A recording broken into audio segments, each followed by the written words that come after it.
का हमारा टॉपिक है settling velocity and its derivation by Stokes law. But settling velocity को शुरू करने से पहले मैं इसका एप्लीकेशन बताना चाहूंगी कि कहाँ पर इसका एप्लीकेशन होता है।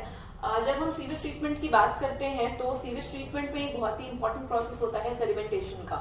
तो सेडिमेंटेशन के प्रोसेस को आप सबने बहुत बार सुना होगा। इसका एक बेस्ट एग्जांपल है, अगर हम सैंड को पानी में डालते हैं और उसको जब तक हम स्टेयर करते जाएंगे तब तक तो वो सेटल डाउन नहीं होगी, लेकिन अगर हमने उस पानी और सैंड को थोड़ी देर के लिए रख दिया तो कुछ टाइम बाद जितनी भी सैंड होगी वो नीचे सेटल डाउन हो जाएगी और ऊपर हमारा पानी रह जाएगा। तो वही एग्जैक्टली जो फिनोमेना हुआ उसी को हम बोलते हैं सेडिमेंटेशन। यानी सेडिमेंटेशन में जितने भी सस्पेंडेड सॉलिड्स होते हैं they settle down under the effect of gravity, right. अब ये जो सेडिमेंटेशन है इसको जब हम वाटर ट्रीटमेंट या सीवेज ट्रीटमेंट कराते हैं तो दो बार कराया जाता है। एक होता है बिफोर बायोलॉजिकल ट्रीटमेंट और एक होता है आफ्टर बायोलॉजिकल ट्रीटमेंट। जब इसको बिफोर बायोलॉजिकल ट्रीटमेंट कराएंगे तो हम इसको बोलेंगे प्राइमरी सेडिमेंटेशन, और जब हम इसको आफ्टर बायोलॉजिकल ट्रीटमेंट कराते हैं तो हम इसको बोलते हैं सेकेंडरी सेडिमेंटेशन। ठीक, अब जिस टैंक में इस सेडिमेंटेशन के प्रोसेस को कराया जाता है उन टैंक्स को हम बोलते हैं सेडिमेंटेशन टैंक्स, या फिर इसका एक सिनोनिम भी है सेटलिंग टैंक्स। तो यानी सेडिमेंटेशन टैंक और सेटलिंग टैंक्स वो डिवाइसेस हैं जिसको यूज किया जाता है सेडिमेंटेशन के प्रोसेस को कराने में। इसके अलावा अगर हम सेडिमेंटेशन के एक और इम्पोर्टेंट पॉइंट की बात करें तो बेसिकली ये जो है ये डिपेंड करता है एक प्रॉपर्टी पे जो कि है हमारी स्पेसिफिक ग्रेविटी। ये सब आप लोगों ने सुना होगा, specific gravity we define it by G. ये जो स्पेसिफिक ग्रेविटी होती है इसको सिंपल अगर हम डिफाइन करें तो it is nothing but weight of solids with respect to weight of water. ठीक है, किसी भी सॉलिड का weight with respect to weight of water generally taken at 4 degree Celsius, it is defined as specific gravity. जब हम sedimentation की बात करेंगे तो सेडिमेंटेशन में जो प्रोसेस हमारा होगा उन पार्टिकल्स की स्पेसिफिक ग्रेविटी की अगर हम रेंज की बात करेंगे, एक इंपॉर्टेंट पॉइंट है। तो अगर हम बात कर रहे हैं इनऑर्गेनिक सॉलिड्स की तो स्पेसिफिक ग्रेविटी की जो रेंज है ये चीज याद रखने वाली है। पहली चीज तो G should be greater than 1 या it is greater than 1 always. और अगर हम इनऑर्गेनिक सॉलिड्स की बात करेंगे तो इनऑर्गेनिक सस्पेंडेड सॉलिड्स में G की जो रेंज है इट इज फ्रॉम 2.6 टू 2.9, और जनरली जो G की वैल्यू कंसिडर की जाती है in case of inorganic solids वो G की हमारी वैल्यू आती है 2.65।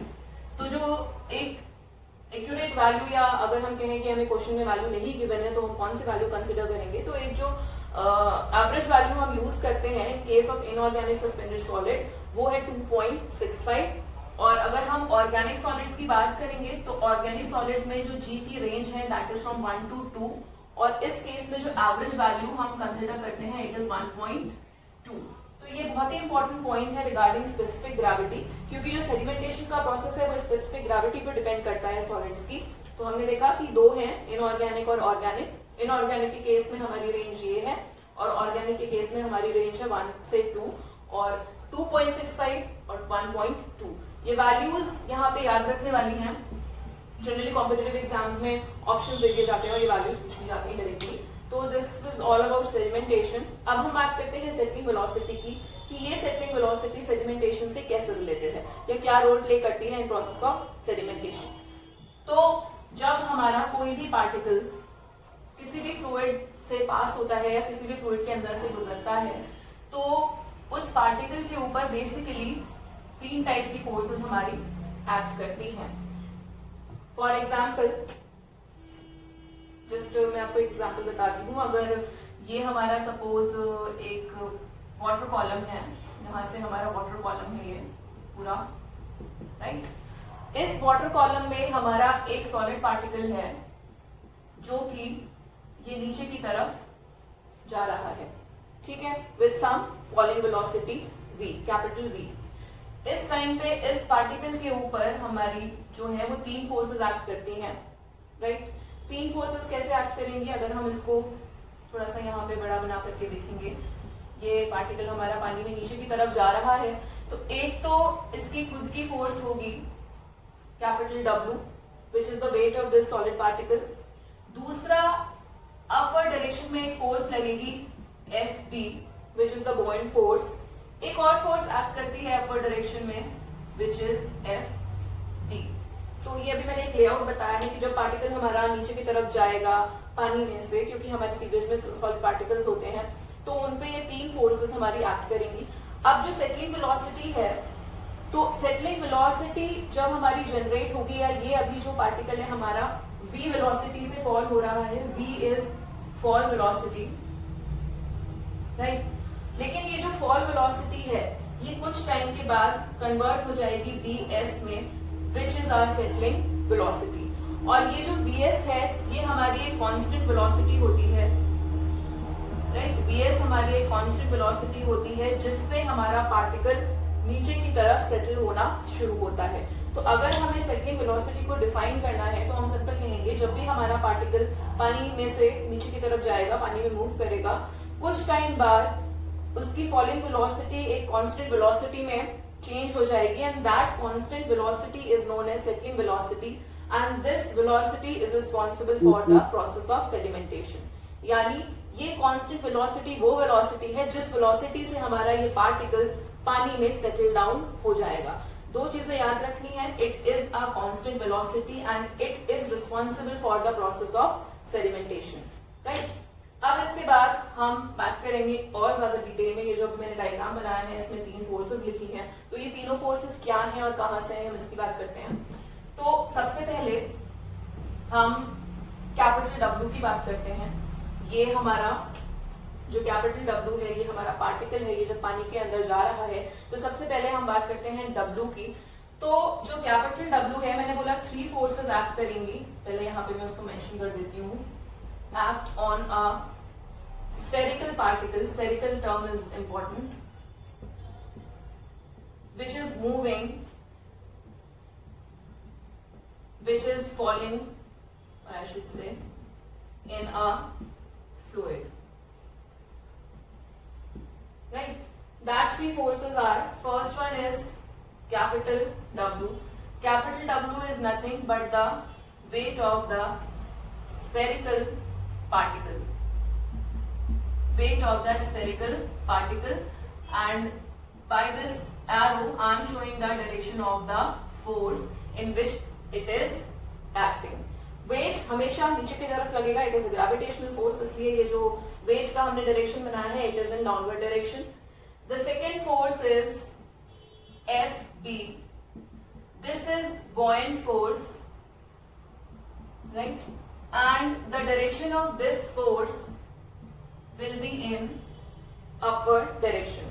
Buoyant force Archimedes principle same यहाँ पे हमने अप्लाई किया है। जब भी हमारा कोई भी सॉलिड पार्टिकल पानी के अंदर जाता है तो वो सेम वॉल्यूम जो उस सॉलिड की वॉल्यूम है उतना ही पानी वहां से हटाता है, और जिसकी वजह से पानी जो है ऊपर की डायरेक्शन में, ऑपोजिट डायरेक्शन में एक फोर्स इस सॉलिड पार्टिकल पे लगाता है। That force is known as buoyant force. तो ये हमारी अपर डायरेक्शन में लगेगी, ये आर्किमिडीज प्रिंसिपल से आया है पूरा।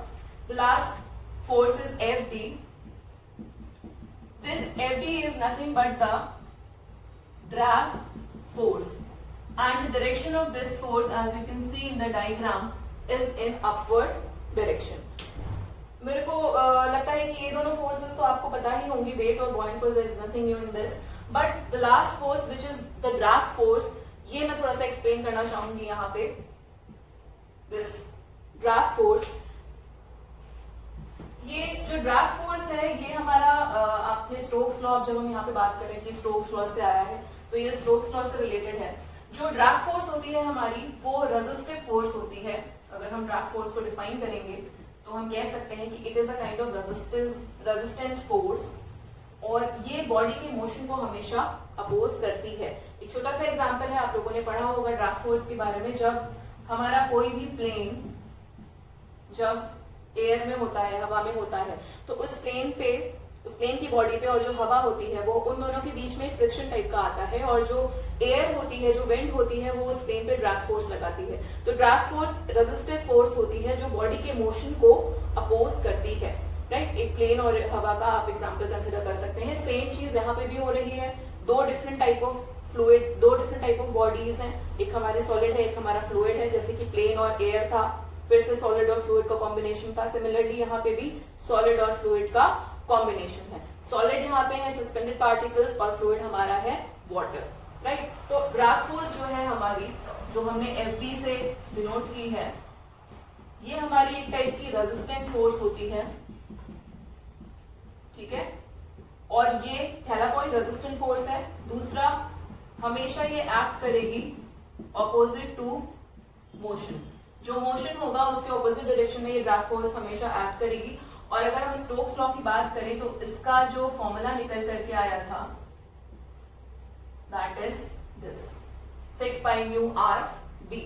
ये जो फॉर्मूला है ये हमारा स्टोक्स लॉ से आया था ड्रैग फोर्स के लिए, और इसी फॉर्मूले को हम आगे यूज करेंगे जब हम सेटलिंग वेलोसिटी का डेरिवेशन करेंगे। तो ये हमारा ड्रैग फोर्स का इंट्रोडक्शन था, क्योंकि हमें इसे यूज करना है आगे, तो यू शुड नो कि what drag force is all about. This is the formula for the drag force and the nature of the force is resistance. It is a resistive force और हमेशा जो motion होगा उसके opposite direction में ये act करेगी। आप याद कर सकते हैं प्लेन और हवा का एग्जांपल, राइट। सो अब हम स्टार्ट करेंगे डेरिवेशन, बट उससे पहले मैं फॉर्मूला बता दूं सेटलिंग वेलोसिटी का कि हम डेरिवेशन करने किस फॉर्मूले का जा रहे हैं।